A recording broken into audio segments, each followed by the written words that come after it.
Not actually getting the sound here, Chaitanya, so I'll take over the sharing of this video for everyone. Hi everyone, welcome.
Welcome everyone to tonight's Learn to Meditate session. Hi Rishi, he's coming. Welcome Rishi and everyone, this is Rishi coming to you actually from Canberra. I'm originally from Canberra, but actually in Sunshine Coast. So Learn to Meditate.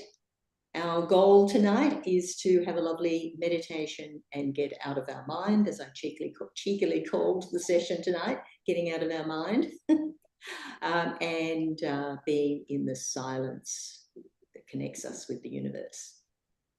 I'm feeling meditative already. But Rishi, maybe you could tell us a little bit about yourself. Yeah, so I have been practicing Sahaja Yoga meditation for over 30 years. And the exciting thing about Sahaja Yoga meditation for me still today is that I learn something new every time I meditate.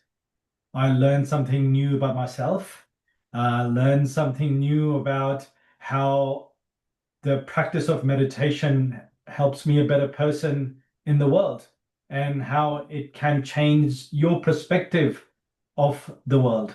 So for me, I think meditation is an opportunity to reflect and grow and become a more whole part of the world that we live in. That's excellent. It's true, though. Every time we meditate, it's another little something.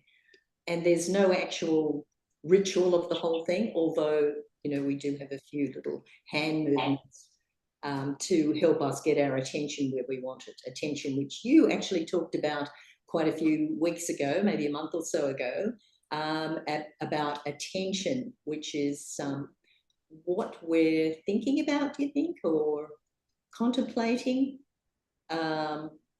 Anyway, I diverge because tonight we want to get out of our mind.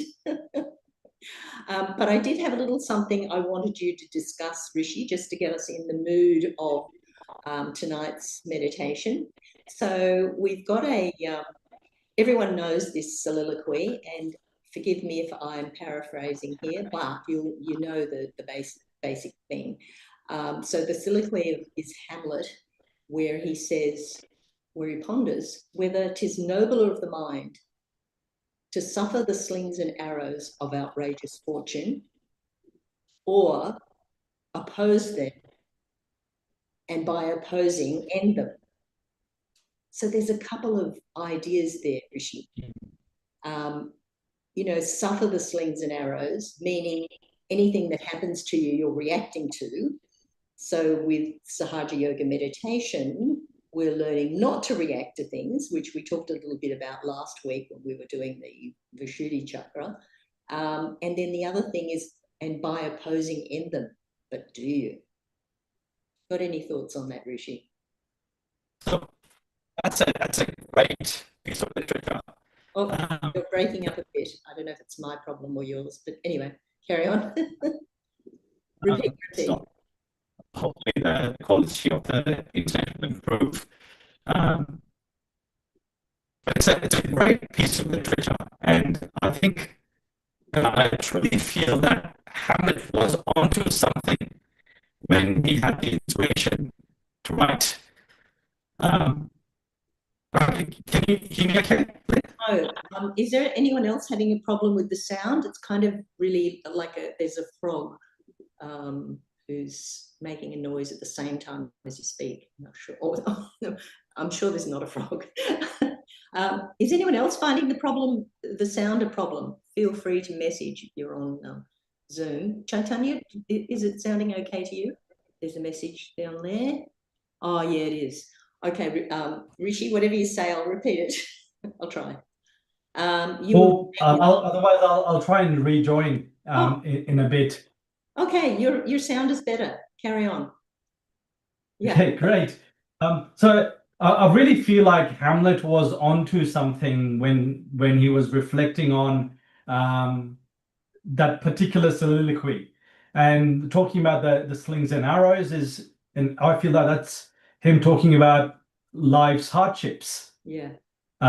Around how people are having to endure a lot. And from a Sahaja Yoga perspective, I think you're right. It's about, in our life, we have to deal with our ego and our superego.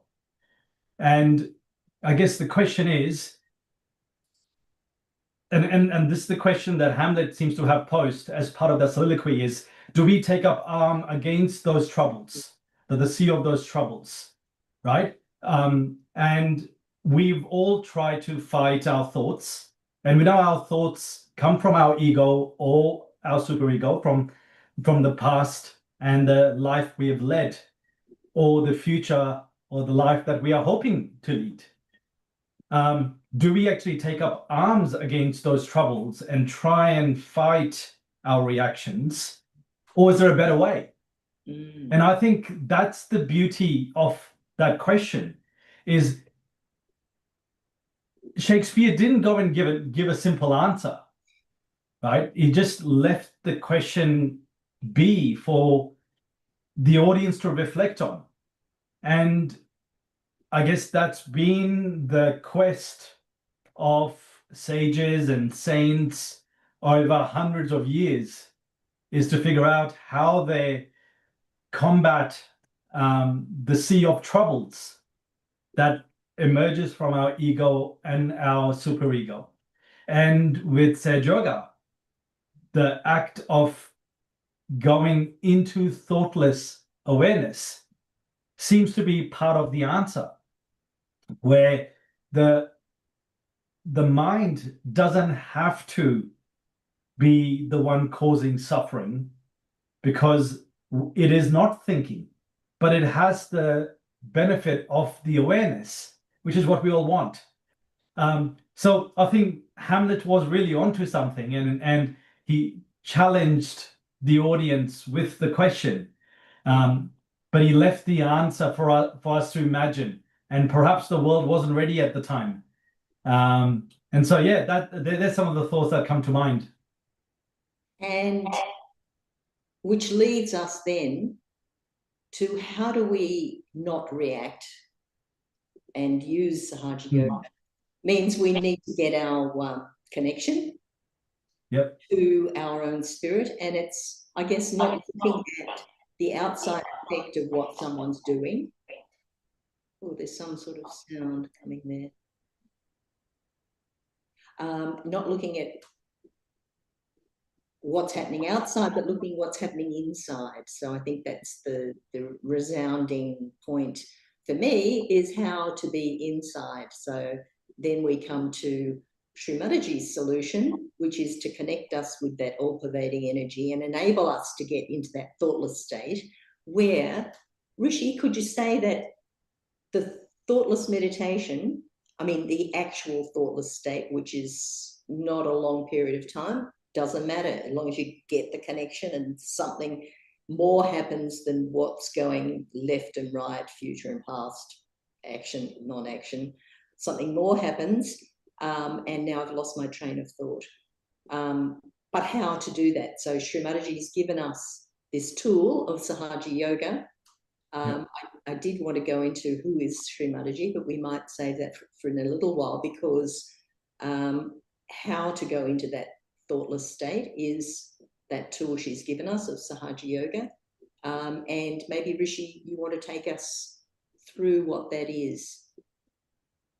Yeah, and so I guess one of the beauties of Sahaja Yoga as a practice is that it looks at some of the foundations of our spiritual system.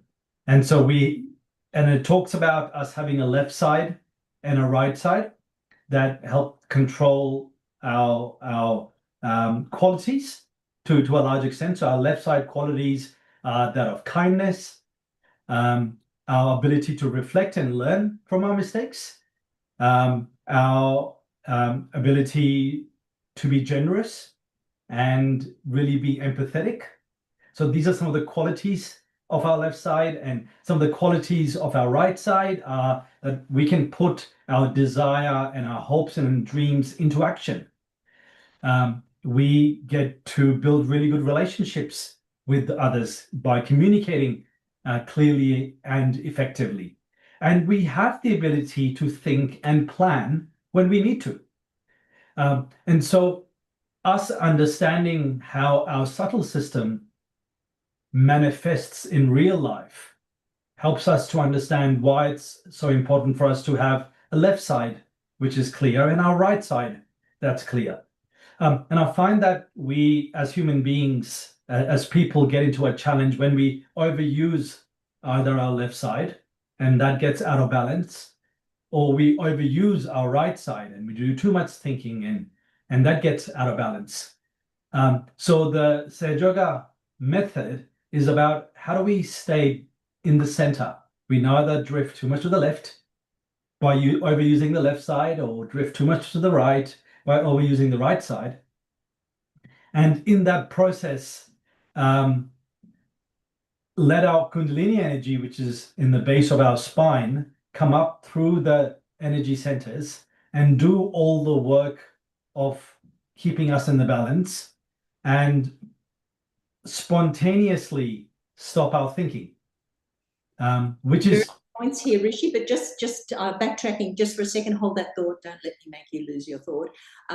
Just for the benefit of those who are newly here or only been a few times, maybe we can just explain what we mean by the subtle system and left and right and balance, because these are really crucial things in our practice of Sahaja Yoga. So should we get Chaitanya to put up the chart? And Chaitanya, do the needful for us.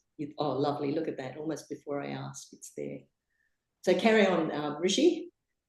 And so on the screen, everyone would be seeing the chart of our subtle system. And so just like we have our physical body and a physical system of our organs and nervous system that interact, we have a spiritual system within us. And the spiritual system has been documented in all the different cultures, all the different traditional practices.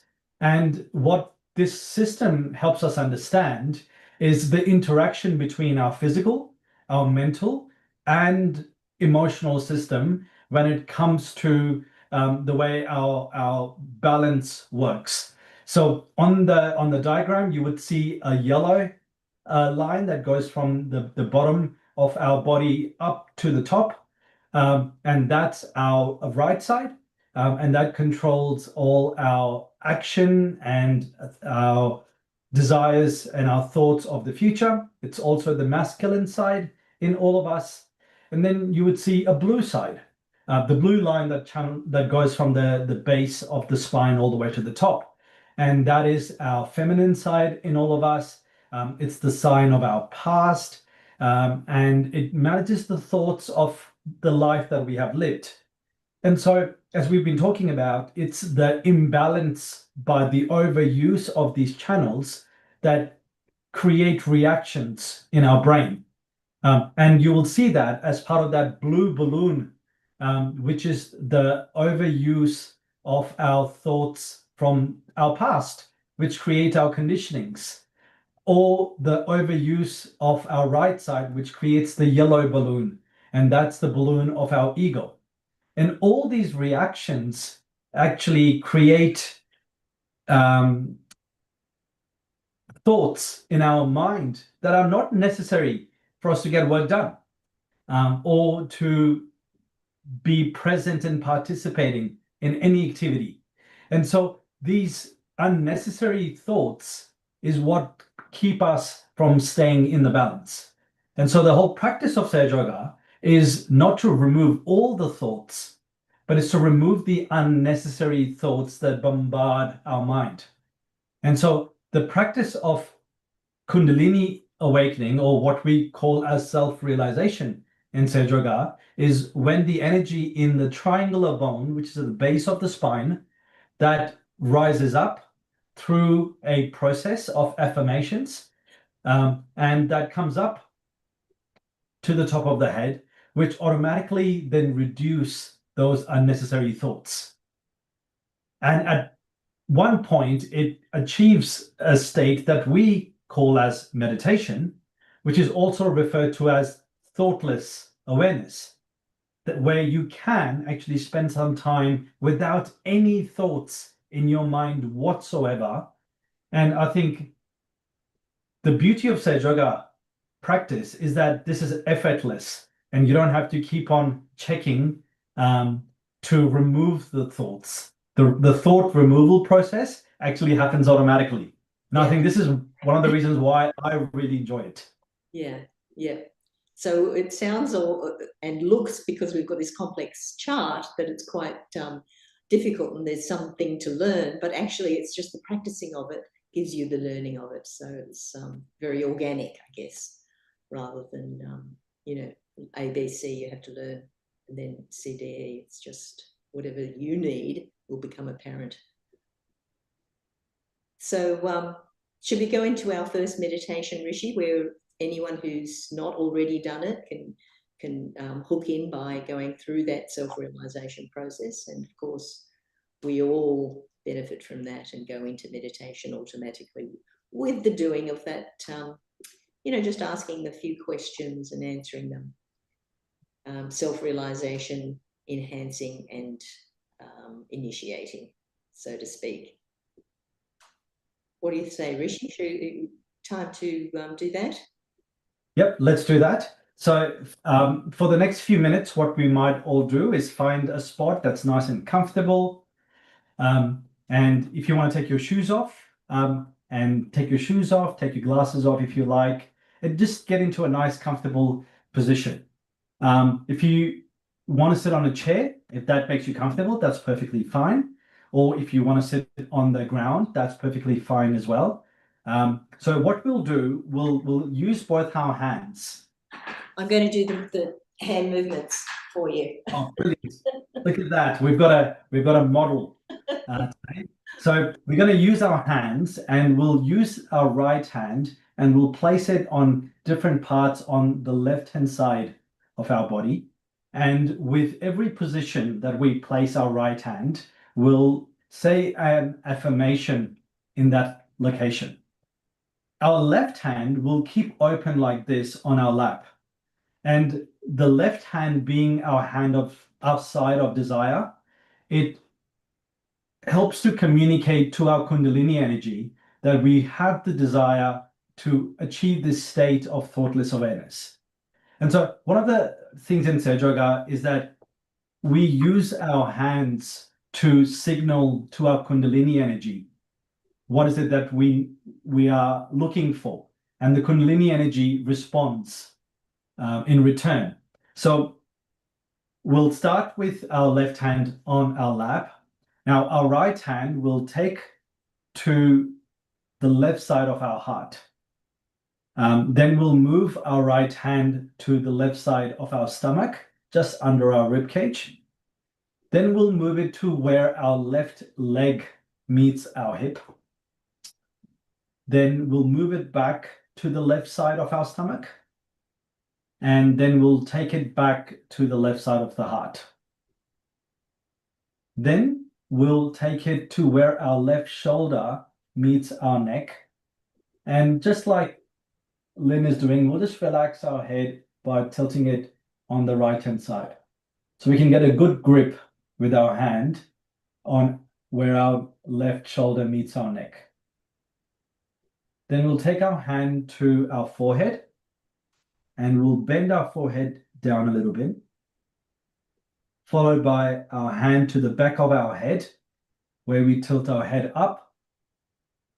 And finally, we'll just stretch our fingers and we'll place the palm of our hand on the fontanelle bone area, which is a soft spot we all used to have as kids. And we'll apply a bit of pressure, we'll rotate it clockwise, and we'll say our final affirmation there. So this is the process that we will go through with our eyes closed.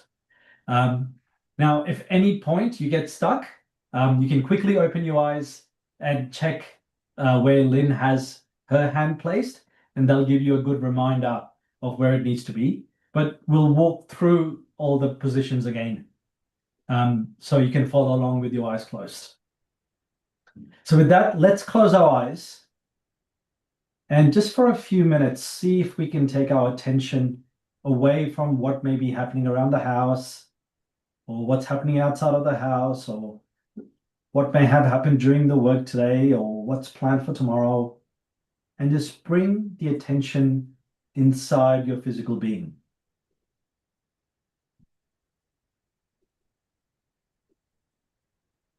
And let's start by taking 2 or 3 deep breaths in and out, in and out, just to help us bring our attention inside ourselves.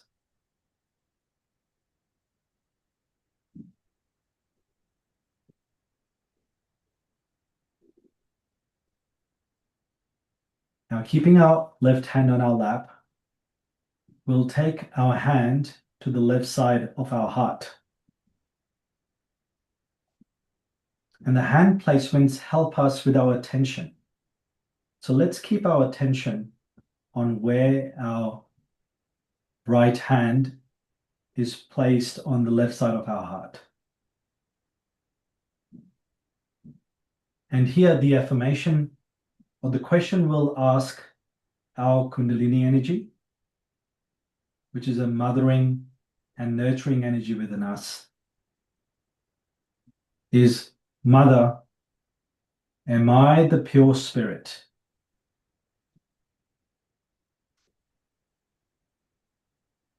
Mother, am I the pure spirit?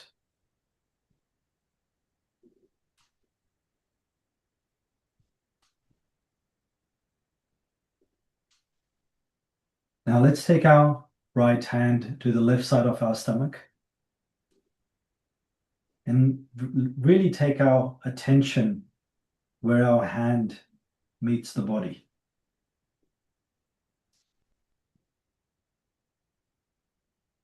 And here we'll ask a question of our Kundalini. Mother, am I my own master? Am I my own guru?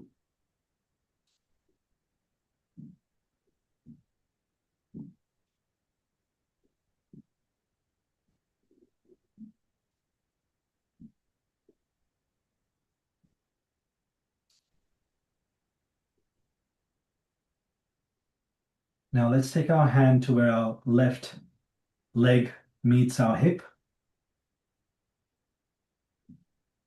This energy center is the one responsible for all our desires. And so to achieve the state of meditation, let's say a prayer as our desire. Mother, please give me the pure knowledge of the self.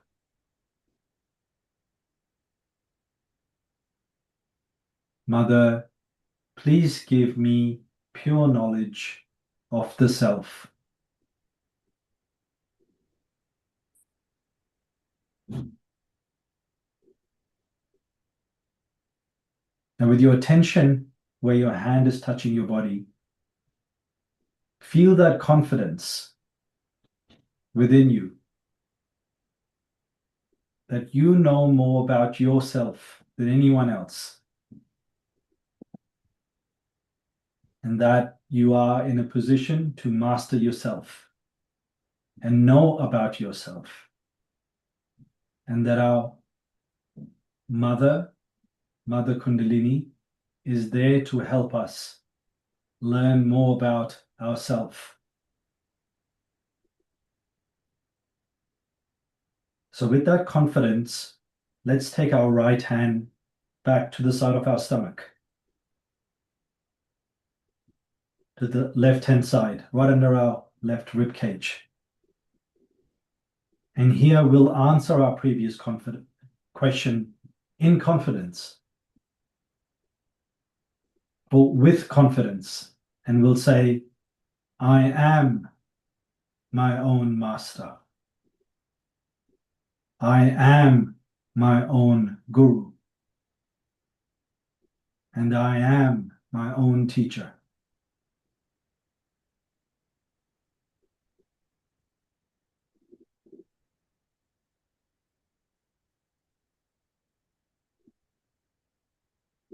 Now we'll take our hand back up to the left side of our heart.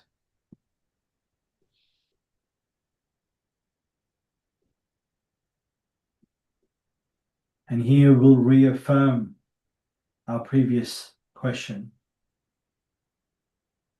by saying, I am the spirit.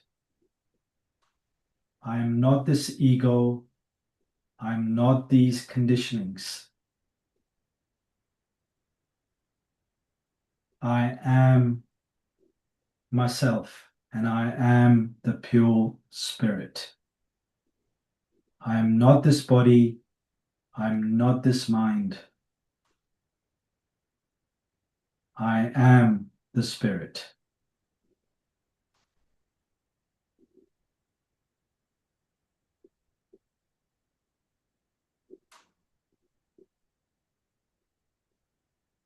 Now we'll take our right hand to where our left shoulder meets our neck. And we'll just relax our head by turning it to the right. And so if we are the spirit, the eternal, then guilt is not a part of our being. And so here our affirmation will be, Mother, I am not guilty. Mother, I am not guilty.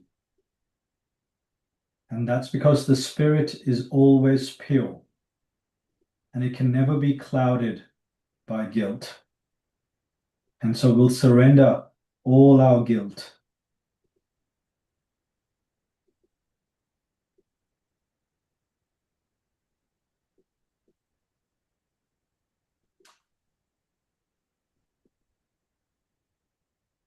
And we'll take our hand to our forehead.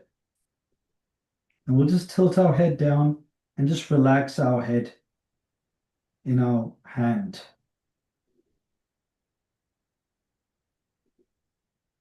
And it's the affirmation here that starts to absorb the ego and our superego, our conditionings, and starts to position us in that state of thoughtless awareness. And so the affirmation for this energy center is, I forgive everyone and I forgive myself. I forgive everyone and I forgive myself. And don't think too much about specific people or specific situation. Just from your heart, just forgive everyone. And also forgive yourself.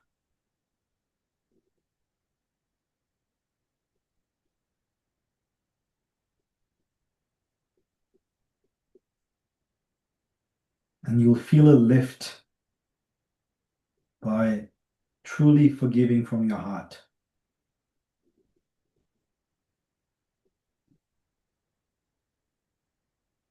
Then we'll take our hand to the back of our head and we'll just tilt our head up a little.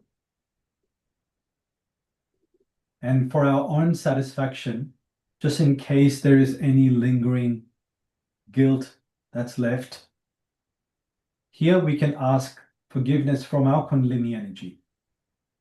Mother Kundalini, if I have done anything wrong, please forgive me.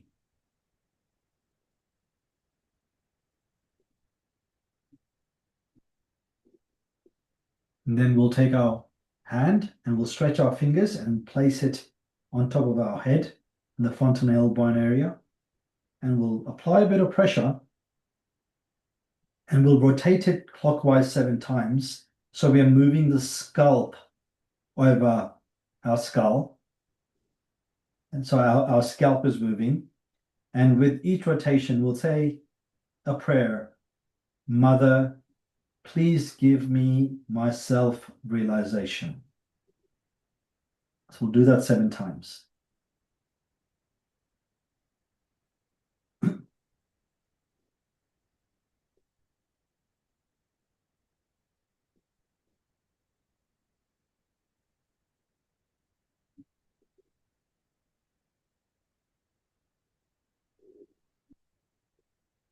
And now let's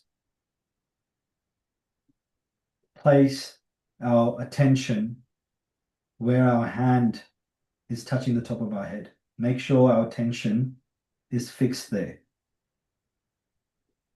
And as we raise our hand up about 2 or 3 inches above the head, see if you can carry your attention with your hand.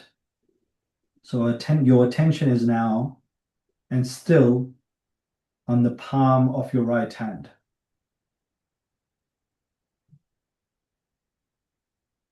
And with your attention there, see if you can feel a cool breeze or perhaps initially a warm breeze coming out from the top of your head and gently touching your palm and then disappearing.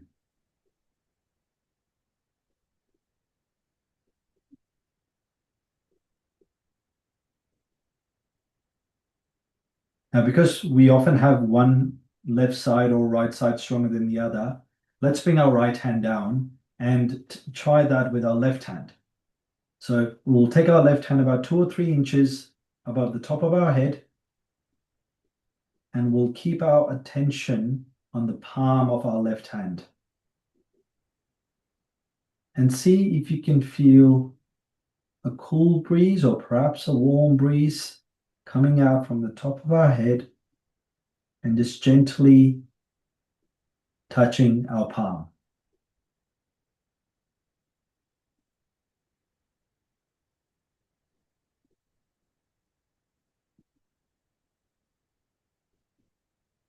Now, when we bring our left hand back on our lap, let's see if we can keep our attention where our hand was, a couple of inches above the top of our head.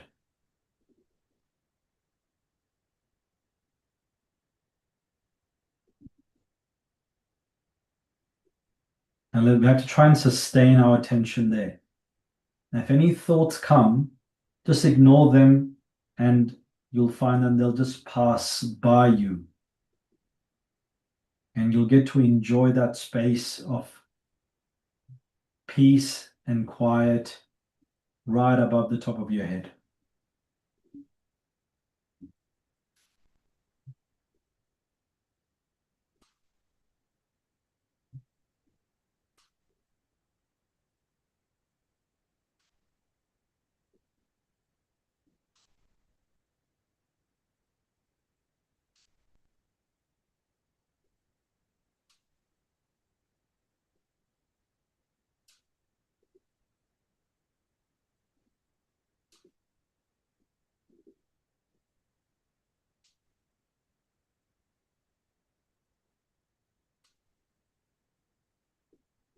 You're finding that your attention is getting distracted, just bring it back up to the top of your head and see if you can re-establish that location. And if you want to then move your hand up 2 or 3 inches, re-establish that position.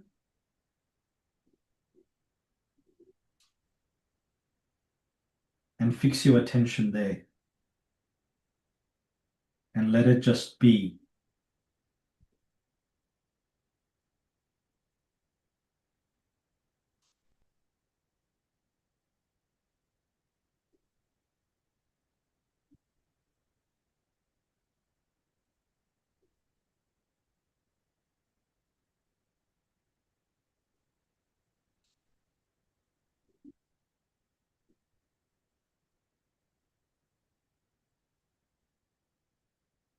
And we'll slowly open our eyes.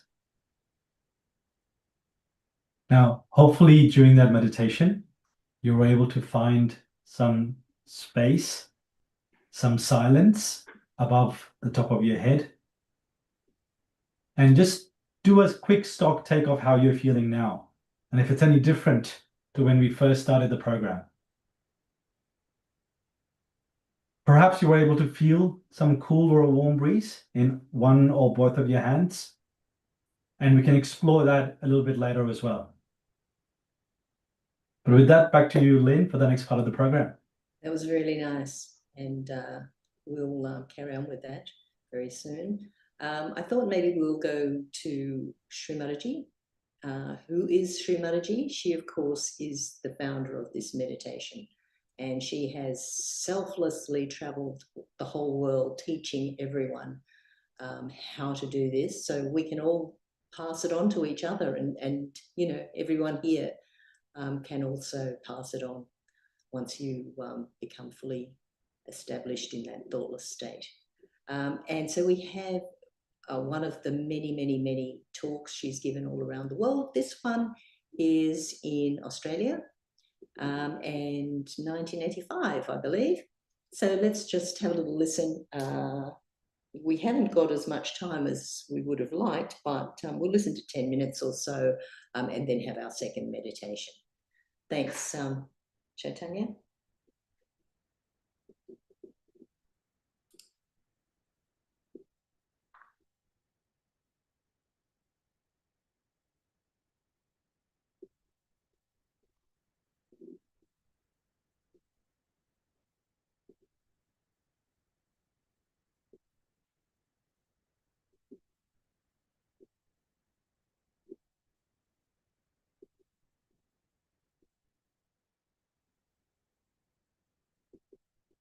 Now, if we're not getting the sound, I might just quickly share from my screen. I think, Chaitanya, we're not actually getting the sound. Bear with me, everyone.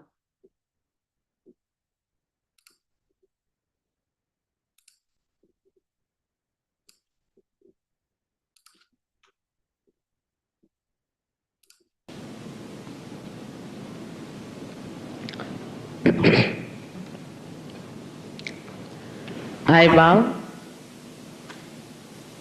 to all the seekers of truth. I bow to you because you are the epitome of the evolution. Because you have risen above the rest of the creation of God to seek something beyond. Maybe there have been mistakes, makes no difference. But you are the people who are the special categories, described by William Blake as men of God, who will become prophets and will have powers to make other prophets. That's your capacity. That's what you are. But unfortunately, we have no faith in our seeking. So many who have committed mistakes, have been misguided, taken to wrong paths, by their naiveness, have really frustrated so much that sometimes I weep with the idea that these great souls who became human beings, they became seekers. For ages they have been seeking, many lives they have been seeking, and now they are lost to themselves. It is my ardent desire that all of them should be saved. But we have to understand what is against us, why there is a barrier within us. I took so many years to start my work because I studied human beings with close quarters. I studied them in a very subtle way, a method that I have. And I found out through the permutations and combinations of problems that there are human beings, as Shri Krishna has said, of three varieties. One variety is the person who is a left-sided person. People who are left-sided stick on to something that is wrong, destructive. They believe in their self-destruction and follow it up till they destroy themselves completely. One of the examples we can say of Jews. Jews did not believe in Christ because Christ said that I have died for your sins. You don't have to suffer anymore. But they wanted to suffer. They would not accept that. They did not accept Christ because he said, you don't have to suffer anymore. I have suffered for you. As a result, they got Hitler and they are destroyed to such an extent. You asked for it, that you did not want to suffer. That is the reason you denied Christ. We do not want to accept something that is beneficially help us, which is benevolent, which will give us something that is so great. That's one of the barriers we have if we are left-sided people. We like things which are destructive. The other day, Dr. Warren was telling me that if any guru comes to this place, Mother, people have to mortgage their houses, they have to mortgage their cars, They have to remove their children from school. They have to pay such a lot of money, and thousands follow them. What is the reason? When I say you don't have to pay anything, you can't pay for God, you can't pay for your self-realization, what can you pay? It's a living process. Then there are not so many people. But there are many people who would like to go to a guru who will completely destroy them. Because innately they are left-sided people who want that they should be somehow rather destroyed. It's a common trend of mind. When you develop yourself, you become affluent. Like the 3 countries I have seen, especially Sweden, Norway and Switzerland, which are the most affluent countries, there's a competition going on among young people how to commit suicide. So you can imagine, in such affluent countries where one person has sometimes 3 cars, 5 houses, no restriction, no income tax, there people are trying to commit suicide for what? They are planning to commit suicide all the time, to find out ways and methods how they can commit suicide. This shows that there are people who want their destruction because they are so frustrated, they are so unhappy. They think life is not worth living, and they can go to any extent to achieve that destruction. And if anybody suggests or thinks of that destruction, condemns them, says that you are good for nothing, you have to do this, you have to pay this much, you have to destroy yourself, they accept it. It's a very serious thing, and this is one of the reasons so many of them are destroyed. Then we have another type of people, which are the people who are very right-sided, meaning the people who are futuristic, who plan too much, who are aggressive people. These are the people who do not know what is right and wrong. I would say in the East we have more people who are left-sided, but in the West, in the Western culture we have people who are more right-sided. Right-sided people are the people who have no sense of right and wrong. They have no discrimination of right and wrong. They do not understand what is right and what is wrong. For example, in England now, I had some young people coming to me. They had colored their hair red. They had put some sort of funny pins and things in the cheeks. I was quite amazed at them. Why did they do it? I asked them, why do you do like this? So they said, what's wrong? They don't think it is wrong. But you don't know if you put these dyes and go against the nature and do all these unnatural things, then you get blind. Your eyesight becomes weak. The nature takes its respite through our physical, emotional and mental being. We have seen people who are fighting for their freedom from men and women like that. They don't know what is right and wrong in relationships between husband and wife, between woman and man. As a result of that, we have disturbed families. Children get disturbed, upset. We think, what's wrong? You don't know. It has a tremendous effect on the children. Children get so disturbed, there's no peace in their hearts. And I have seen in the West, whenever we have program, you can't have 10 children sitting quietly. They'll all run about, they'll do all kinds of noises, they won't be able to sit comfortably, they'll be looking here and there, they'll never be peaceful. The reason is that they are so disturbed and so upset. In that childhood, which is the most important part of our life, we disturb them. We have no right. We are their parents. We have no right to disturb them, to upset them for our lust and our greed. But the sense of right and wrong vanishes so fast when you become futuristic and ambitious. You become full of lust and greed, and you think everything is justifiable because you have got lust and greed. Now you know that Christ was crucified only for a little greed of one of his disciples. How far we can go with our greed, we have no idea. We have killed so many people in the name of greed. We have dominated so many people in the name of greed. In the name of lust, so-called love, we have hurt so many people emotionally. We have played such emotional, as they call emotional blackmail on people, just to enjoy fleeting moments of so-called fleeting pleasures. This happens when you become right-sided because you play under the guidance of ego, which doesn't understand another person's feelings, emotions, or the touching points where you hurt another human being. It is, we talk of love, we talk of something very beautiful, but we do cruel things in the name of love because we have no sense of right and wrong. Ego never gives that. The extreme case of the ego was Hitler. He thought whatever he did was absolutely correct.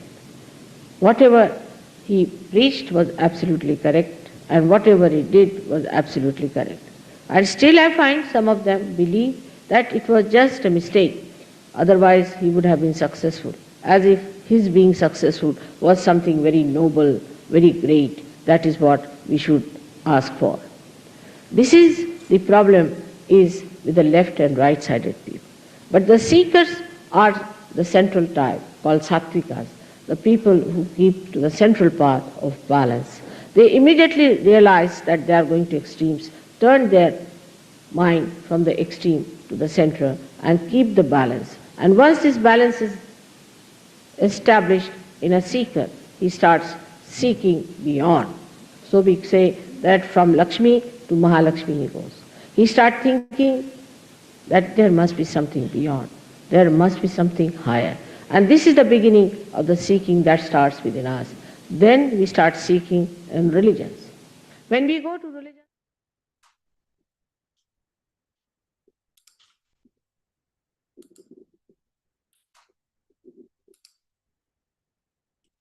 And we'll just leave it there for now. And let's just continue our meditation.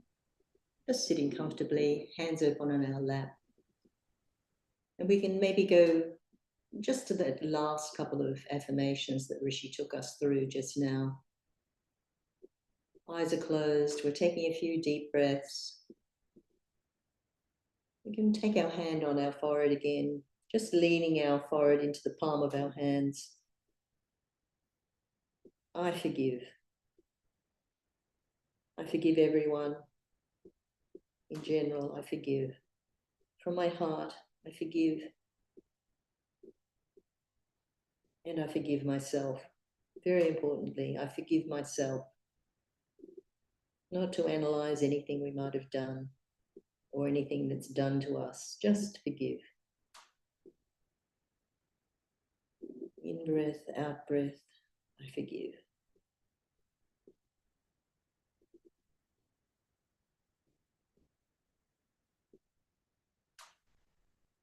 And taking the hand again up onto the top of our head, to that gateway, to that wonderful kingdom we're entering, that thoughtless, beautiful place. Just rotating the scalp also. And we'll make a prayer to our own Mother Kundalini. Please take me into that beautiful place of thoughtless awareness, in the divine vibrations of love and protection. And they're just taking our hand, following that hand with our focus of our attention, our mind, just up to that spot where we can feel that flow. Might be closer, might be far away. When you found it, just bringing the hand so that both hands are open on your lap and we're focused at the top of our head.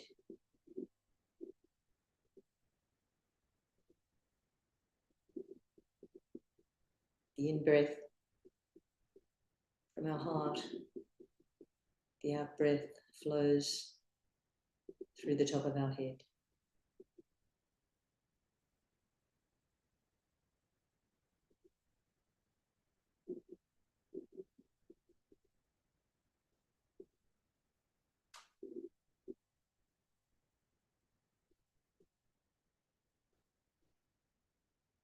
We might have some music that'll just gently take us into that thoughtless, beautiful place above our mind, above our brain.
nice. We got there. Rishi, got there. That was a beautiful meditation. Yeah, that flute really takes you thoughtless. Made me forget about what we were going to do next. Did you also forget? I'm sure something is planned, but at the moment, I'm enjoying the silence. Thanks, everyone. That was really nice. I guess we should go through raising our Kundalini and putting on a bandhan, which is our only ritual. Rishi, do you want to take us through that? It would be good to do a balancing, but I feel quite balanced. Yeah. Yeah. So We'll start with our left hand at the base of our spine, and we'll rotate our right hand around it, as you can see in the diagram on the screen. And so left hand at the base of our spine, and as we raise our left hand, our right hand goes around, and we take it to the top of our head, and we'll tie an imaginary knot. And our attention travels with our hand all the way up. Then we do it again for the second time. And once again, it's a practice in keeping our attention and raising it with our hand. And this time we'll do 2 knots, which sustains our attention further on top of our head. And for the third time, we'll raise our attention with our left hand while we rotate our right hand around it. And we'll finish off with 3 knots. And now that our attention is up on top of our head, we'll put on a bandhan or a protection around us.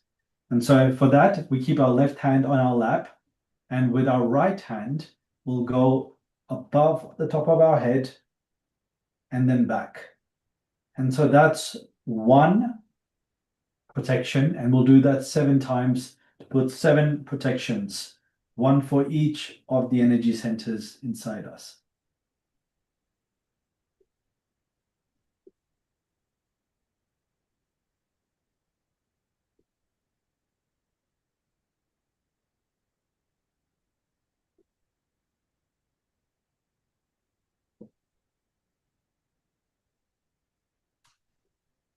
Now with that, hopefully you'll be able to sustain that meditative experience and that space on top of your head, which is nice and quiet, for a much longer period, and hopefully the rest of the evening. you know, and it's a very good exercise for your attention to try and do that without the hand movements. Mm. You know, if you happen to be going to the beach for your foot soak, oh, I don't know who was able to do that amongst us. Oh, it could be me. Okay, I'm joking. It's true. I can go to the beach.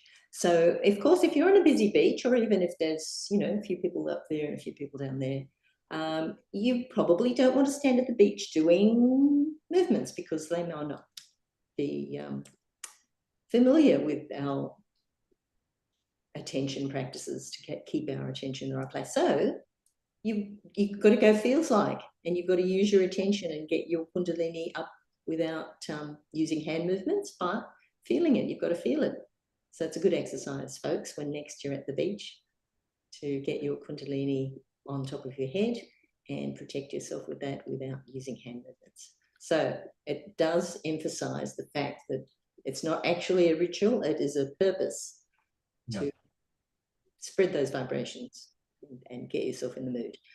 So as per usual, you're free to ask any questions. Now's the time. I noticed Chaitanya's already put the talk that we just listened to. The full talk is there in the chat, so you can listen to the rest of the talk. It's very nice. And questions and answers or feedback of any sort. Nice feedback. And anything else, Rishi?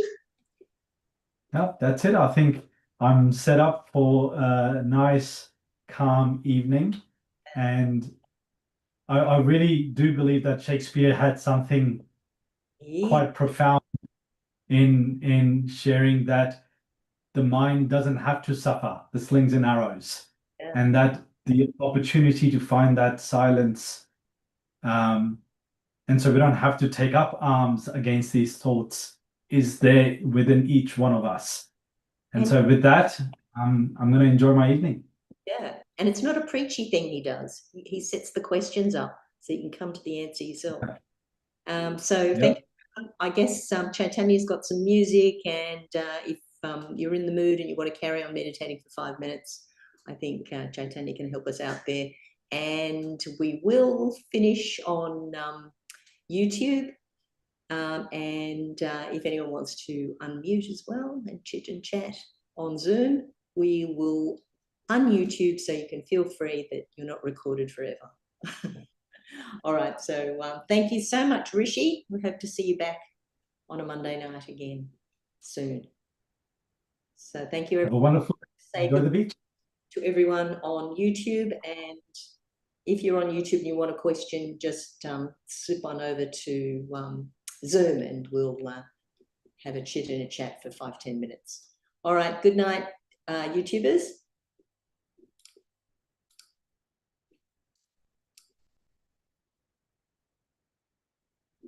Okay. It's just us Zoomers.